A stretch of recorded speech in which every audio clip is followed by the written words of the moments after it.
Doctora Torres, puede subir. La doctora Torres es internista cardiólogo, especialista en falla cardíaca y jefe de programa del trasplante cardíaco en la Clínica Colombia, Bogotá. Presidente del capítulo de falla cardíaca, trasplante cardíaco e hipertensión pulmonar. Ojalá podamos tener un poquito de conversación al final en el artículo, en el tema que usted revisó de la falla cardíaca avanzada. Desde luego. Que me produjo fatiguita. Sí, pero sí, pues sí, voy sí. a hacerle unas observaciones a ver usted qué opina. Bueno, doctor. Bien pueda. Muchas gracias. Bueno, este tema creo que no, bueno, soy una de las personas que ha podido contar un poco cómo se implementa una unidad de falla cardíaca en Colombia, pero hay aproximadamente unas 10 experiencias aquí en Colombia que podrían también ser contadas.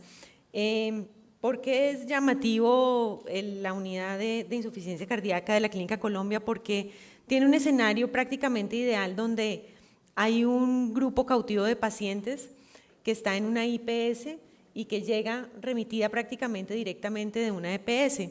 Entonces tiene, digamos, ciertas facilidades que podrían ustedes decir, pero bueno, es fácil porque están como son juez y parte, digamos, en la formación de la unidad. Pero no creo que sea esta condición una condición como tal para poder realizarlo en otros sitios de Colombia, como lo vamos a ver más adelante. Este es un position statement que sacó en el 2011 la Sociedad Europea de Cardiología, que dice que durante los próximos 10 años los centros de referencia de hospitales generales que tengan más de 3 cardiólogos deben asegurarse de que por lo menos uno tenga interés particular en la insuficiencia cardíaca.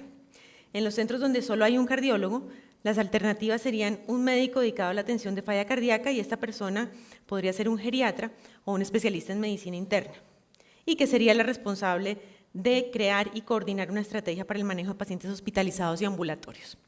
¿Esto por qué? Porque la insuficiencia cardíaca es costosa y Europa ha sido uno de los sitios, pues todos los países de Europa se han dado cuenta de esto y por eso han decidido crear incluso como políticas de salud unidades multidisciplinarias para el manejo de pacientes con insuficiencia cardíaca y está dentro de las recomendaciones como clase 1A en las guías europeas el manejo multidisciplinario en programas de gestión de patología crónica, manejar este tipo de pacientes. Los antecedentes, por lo menos de lo que les voy a contar, que es la experiencia mía en la Clínica Colombia, es que en el año 2007 se hace un diagnóstico de los pacientes y del gasto que producen estos pacientes hospitalizados y ambulatorios, más o menos 1.500 pacientes con diagnóstico de insuficiencia cardíaca, y deciden crear una estrategia en la cual se reduzcan las hospitalizaciones y de alguna forma se reduzca el gasto y se mejore, digamos, tanto la calidad de vida y la mortalidad de estos pacientes. Con unos antecedentes que son, pues, evitar hospitalización, impactar una población de alto riesgo, brindar un mejor manejo a una mayor cantidad de pacientes, evitar la falta de continuidad del tratamiento, dar unos tratamientos que estén basados en la mejor evidencia y evitar la disparidad o el retiro de medicamentos que eran importantes para estos pacientes, como los IECAS o los betabloqueantes. Se hizo un análisis de recursos, que se iba a implementar, un cardiólogo que fuera idealmente especialista en falla cardíaca, una enfermera como parte vital de la unidad, una factibilidad en medio de un sistema de salud que no es el ideal para el desarrollo de estos programas de gestión de patología crónica, una opción de un hospital de día para manejo ambulatorio de descompensaciones y todo lógicamente enmarcado dentro de unos procesos y una guía de práctica clínica, con una organización cuyo punto central pues era la unidad que dependía de la jefatura de cardiología, de la dirección, con todos los servicios de apoyo de cardiología y los servicios de apoyo de medicina interna, una forma de registro de la información desde el principio fue muy importante una base de datos donde se pudieran meter los pacientes y se pudieran analizar los resultados a determinado tiempo, ¿no? Inicialmente fue a 6 meses y anualmente nosotros sacamos unos indicadores que esencialmente son mortalidad, mejoría de la clase funcional, adherencia a guías como los más de mayor impacto y reducción de hospitalizaciones, lógicamente. Los conceptos claves y que están escritos en algunos artículos es primero identificar una población de alto riesgo. Una unidad de falla cardíaca no es para todas las fallas cardíacas, digamos desde la A hasta la D, es para las fallas cardíacas de alto riesgo que están en el estadio C y D, que hayan sido pacientes con descompensaciones recientes o candidatos a trasplante de dispositivos, cuya titulación no sea fácil o que no estén titulados y que estén en clases funcionales avanzadas. ¿Para qué? Para dar un manejo avanzado, es decir, optimizar el tratamiento médico, individualizar el seguimiento y un alto contacto con los profesionales médicos, de tal forma que si el paciente se descompensa, tempranamente reconozca la descompensación y tenga la opción de consultar tempranamente. Y una intervención interdisciplinaria o multidisciplinaria, donde se plantea un tratamiento como un grupo de trabajo, con una parte educativa muy fuerte, con un soporte que se da desde la parte hospitalaria y se hace un seguimiento en el tiempo y con una atención y detección precoz de los signos y de los síntomas de insuficiencia cardíaca. Con estas bases nosotros planteamos unos objetivos del programa. Primero fue captar pacientes poshospitalizados que ya son de alto riesgo, ya vimos en falla cardíaca avanzada que el que tenga una hospitalización ya lo pasa a un alto riesgo. Una detección en una base de datos que eran esos 1.500 pacientes del 2007. También teníamos, porque la idea pues era optimizar el recurso, entonces si el paciente tenía que venir cada 15 días a titularse y tenía que pues utilizar la ambulancia, entonces pues esto no era una intervención costo efectiva, entonces se excluían los pacientes que tuvieran comorbilidades significativas concomitantes que empeoraran el pronóstico, como les comentaba ahorita, una alteración cognitiva en ausencia de un cuidador competente, las barreras como el transporte, la movilidad, limitaciones para la deambulación severas, que no tuviera un soporte social o una gran dependencia para actividades básicas, o que el paciente pues no quisiera venir o su familia no aceptara traerlo. Este fue el proceso de creación. Empezamos en el 2008 con la presentación de las guías. Fuimos empezando pues solamente un cardiólogo, una enfermera y ya a medida que vamos pasando en el tiempo, la ampliación y el crecimiento de la unidad pues ha requerido que tengamos más personal. Ahorita somos 3 cardiólogos, 2 enfermeras, una nutricionista, una psicóloga, una trabajadora social y pues tenemos un hospital de día que tiene una atención de 7 de la mañana a 5 de la tarde, en donde se manejan ambulatoriamente descompensaciones que no responden al manejo con diuréticos orales. Hacemos en los pacientes, como les decía, que están en estadios avanzados y tienen anemia, se hace parte de manejo de la anemia. Se complementa a veces el manejo intrahospitalario y de urgencias, cuando vemos pacientes del servicio de urgencias se congestiona y tenemos pacientes que ya son conocidos por la unidad, se les puede dar de alta y al día siguiente se ven en hospital de día y atendemos un promedio de 40 descompensaciones mes con manejo endovenoso. Las intervenciones por todo el grupo pues están claras, tenemos un diseño de una atención que está proyectada a un año, desde que el paciente ingresa hasta que está titulado, educado y se ha definido si necesita dispositivos o trasplante o alguna intervención específica por parte de cirugía u otro tipo de intervención, con unas visitas mensuales que al principio, como ustedes ven, son mucho más estrechas, tanto por cardiología como por enfermería, por nutrición, por psicología y un grupo de rehabilitación que nos apoya en forma permanente. Estas son nuestras funciones muy generales. Cardiología estudia, titula, educa, maneja las descompensaciones, enfermería hace la evaluación social, educa y hace autocuidado, vacunación, seguimiento telefónico y coordina toda la parte de la unidad.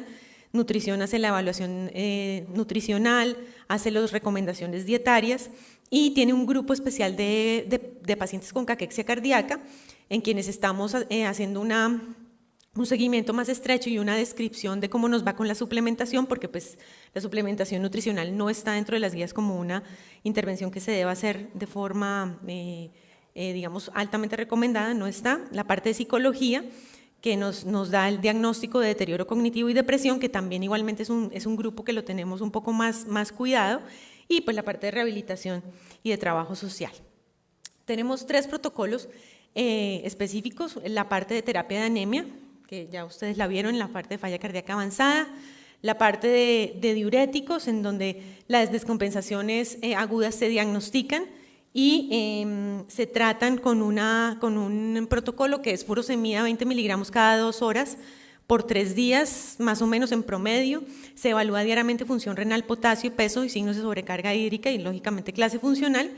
Y si vemos que el paciente no mejora, no disminuye de peso, empeora la creatinina, inmediatamente pues lo mandamos a hospitalización. Si mejora, pues lógicamente lo damos de alta con controles más seguidos a estas descompensaciones agudas. Los inotrópicos intermitentes, como decíamos, pues realmente aumentan mortalidad. No a todos los pacientes los tenemos con inotropía y no es de forma intermitente y sistemática, es solamente a necesidad. Si vemos que hay criterios de hospitalización, se mandan a la UCI y nos basamos, son pacientes que no son candidatos a trasplante, que están en falla cardíaca avanzada terminal, en donde los episodios de descompensación son muy seguidos y utilizamos unos protocolos con levosimendan que están basados en estudios que están en curso en este momento, el Lion Heart Failure principalmente, que es un estudio español, en donde se pone levosimendan en pacientes en estadio D, que ya están en fase terminal y no son candidatos ni a asistencia ventricular ni a trasplante de corazón. En promedio hacemos, esta es la distribución de las terapias que hacemos, la gran mayoría son terapias con diurético, ustedes ven corticoide acá porque los rechazos de trasplante los manejamos también en hospital de día, los rechazos que no tienen compromiso hemodinámico de trasplante de corazón. Y pues nuestro crecimiento ha sido desde el inicio del programa, desde la presentación, el manejo, el inicio del manejo multidisciplinario y la presentación de primeros resultados, se ha visto pues un crecimiento exponencial. Desafortunadamente, porque realmente nos gustaría ver que se estabilizara la falla cardíaca, que es la parte terminal de cualquier patología cardiovascular, no debería de seguir creciendo realmente, muy a nuestro pesar sigue creciendo y pues nos toca implementar este tipo de intervenciones un poco más multidisciplinarias y avanzadas.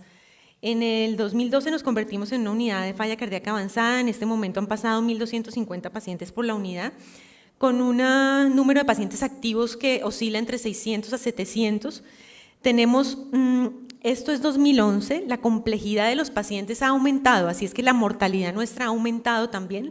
La mortalidad del año pasado, 2012, subió a 7.8%, que de todas formas es una mortalidad muy aceptable para una unidad de falla cardíaca de la complejidad de la nuestra. Y tenemos como el protocolo, digamos, de manejo dura 1 año, a menos de que el paciente sea un paciente avanzado, que sea candidato para trasplante, sí se queda en la unidad. Los otros que se estabilizan, se educan, se titulan, se dan de alta con controles periódicos por cardiología clínica y por medicina familiar, que saben cuándo deben de remitirnos nuevamente si se llegan a descompensar o tienen algún problema con el tratamiento médico. Las características de nuestra población, una cosa muy importante es que el tener este tipo de unidades y el tener desde el inicio un registro le permite a uno conocer su población, que es una cosa pues interesante, yo creo que para todos los que trabajamos con pacientes crónicos y con pacientes que son grupos tan adherentes a este tipo de intervenciones multidisciplinarias, tenemos una población de edades, son mayores, se parece a las descritas sobre todo en los registros europeos. La mitad, un poquito más de la mitad son hombres, la fracción de eyección por debajo del 40% en el 62%. El NT-proBNP generalmente está bastante alto, este es el basal, los de control disminuyen aunque no tenemos los datos completos de toda la cohorte de pacientes. La gran mayoría son isquémicos. En Bogotá tenemos un 4% de Chagas, seguramente si vamos a otras regiones cambiarán estos porcentajes. Y las comorbilidades, la gran mayoría, hipertensión arterial, enfermedad coronaria, bueno, y lipidemia en una gran cantidad de pacientes. Y bueno, y esto nos ha permitido también ver cuáles son nuestros resultados y nuestro impacto. La reducción de hospitalizaciones de basal y a los 6 meses alcanza un 20%, significativo. La disminución de la clase funcional también, hay más pacientes a los 6 meses en clases funcionales 1 y 2 que lo que había al ingreso en clase funcional 3 y 4. E igualmente la adherencia a guías con un 86% de uso de betabloqueantes a los 6 meses, 90% de IECA-SARA2, igualmente aumento del uso de inhibidores de aldosterona, aunque esto no es significativo. Y nuestro promedio de atención de descompensaciones comparativamente con las hospitalizaciones que se generan por insuficiencia cardíaca que parten de la unidad de falla cardíaca.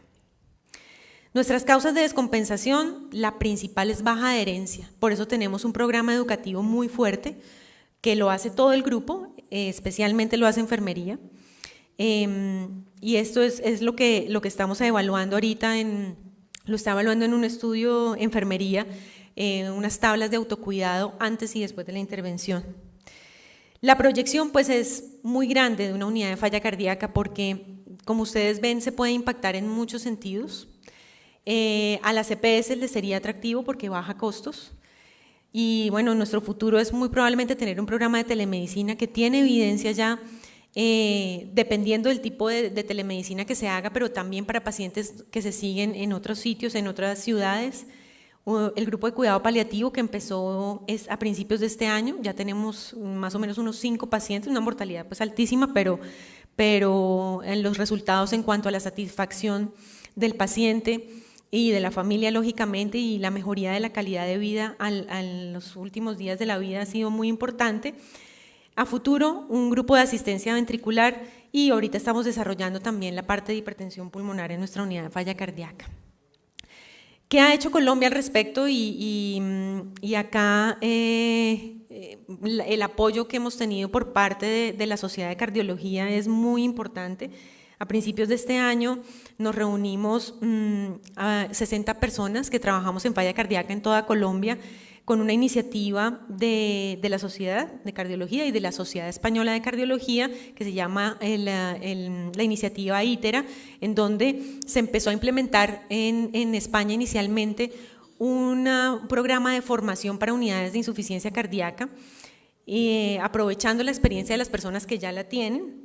De aquí pues estamos todos, este es el grupo que nos reunimos al principio del año, estábamos enfermeras, psicólogas, médicos familiares, cardiólogos, lógicamente la gran mayoría, y vino este grupo de España a, digamos, enseñarnos y guiarnos un poco de cómo implementar y de cómo convencer un poco a las directivas de los hospitales para poder implementar este tipo de estrategias. De aquí han salido 2 iniciativas que se están desarrollando ya en Pereira y no sé, otra en Bogotá.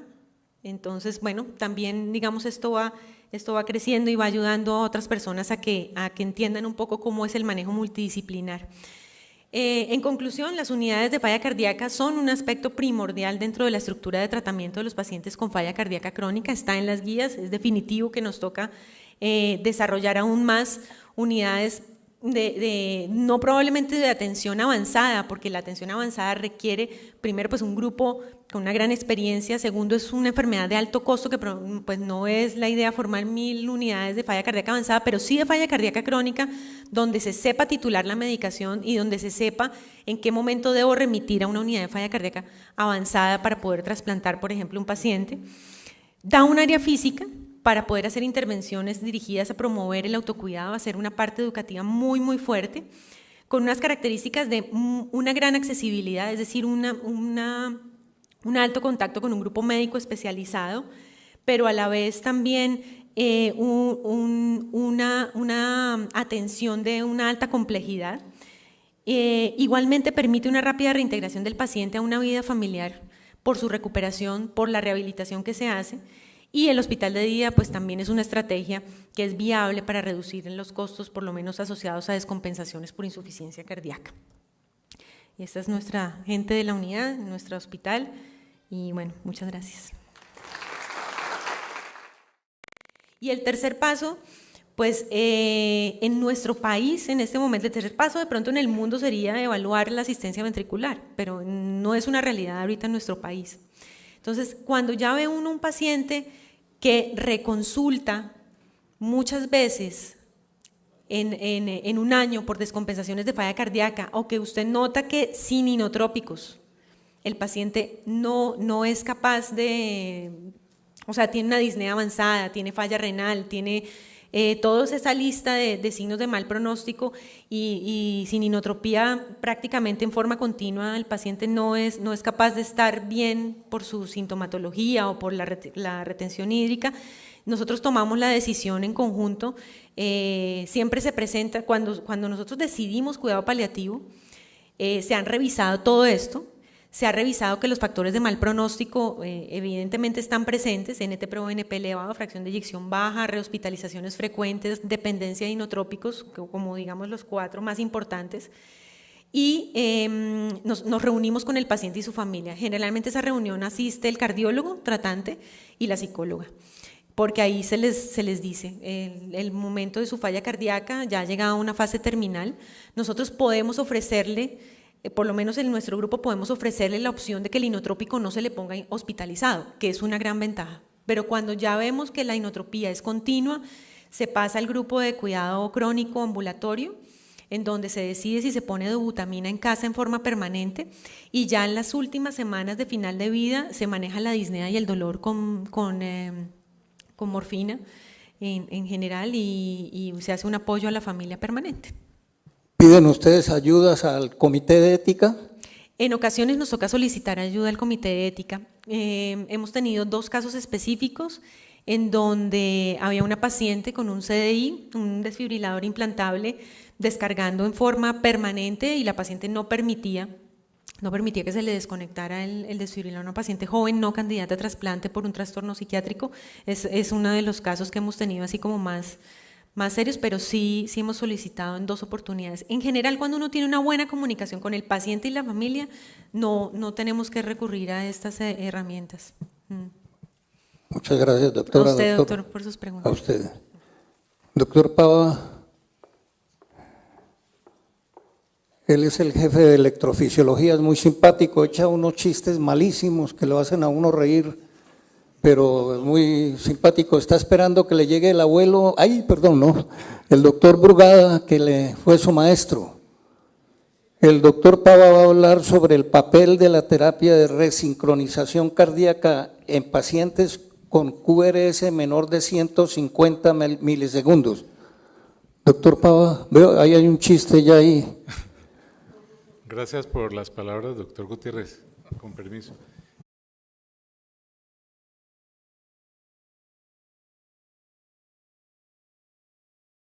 Doctora Torres, puede subir. La doctora Torres es internista cardiólogo, especialista en falla cardíaca y jefe de programa del trasplante cardíaco en la Clínica Colombia, Bogotá. Presidente del capítulo de falla cardíaca, trasplante cardíaco e hipertensión pulmonar. Ojalá podamos tener un poquito de conversación al final en el artículo, en el tema que usted revisó de la falla cardíaca avanzada. Desde luego. Que me produjo fatiguita, Sí, pero voy a hacerle unas observaciones a ver usted qué opina. Bueno, doctor. Bien pueda. Muchas gracias. Bueno, este tema creo que no, bueno, soy una de las personas que ha podido contar un poco cómo se implementa una unidad de falla cardíaca en Colombia, pero hay aproximadamente unas 10 experiencias aquí en Colombia que podrían también ser contadas. ¿Por qué es llamativo la unidad de insuficiencia cardíaca de la Clínica Colombia? Porque tiene un escenario prácticamente ideal donde hay un grupo cautivo de pacientes que está en una IPS y que llega remitida prácticamente directamente de una EPS. Entonces tiene, digamos, ciertas facilidades que podrían ustedes decir, pero bueno, es fácil porque están como son juez y parte, digamos, en la formación de la unidad, pero no creo que sea esta condición una condición como tal para poder realizarlo en otros sitios de Colombia, como lo vamos a ver más adelante. Este es un position statement que sacó en el 2011 la Sociedad Europea de Cardiología, que dice que durante los próximos 10 años los centros de referencia de hospitales generales que tengan más de 3 cardiólogos deben asegurarse de que por lo menos uno tenga interés particular en la insuficiencia cardíaca. En los centros donde solo hay un cardiólogo, las alternativas serían un médico dedicado a la atención de falla cardíaca, y esta persona podría ser un geriatra o un especialista en medicina interna, y que sería la responsable de crear y coordinar una estrategia para el manejo de pacientes hospitalizados y ambulatorios. ¿Esto por qué? Porque la insuficiencia cardíaca es costosa y Europa ha sido uno de los sitios, pues todos los países de Europa se han dado cuenta de esto y por eso han decidido crear incluso como políticas de salud unidades multidisciplinarias para el manejo de pacientes con insuficiencia cardíaca y está dentro de las recomendaciones como clase 1A en las guías europeas el manejo multidisciplinario en programas de gestión de patología crónica, manejar este tipo de pacientes. Los antecedentes, por lo menos de lo que les voy a contar, que es la experiencia mía,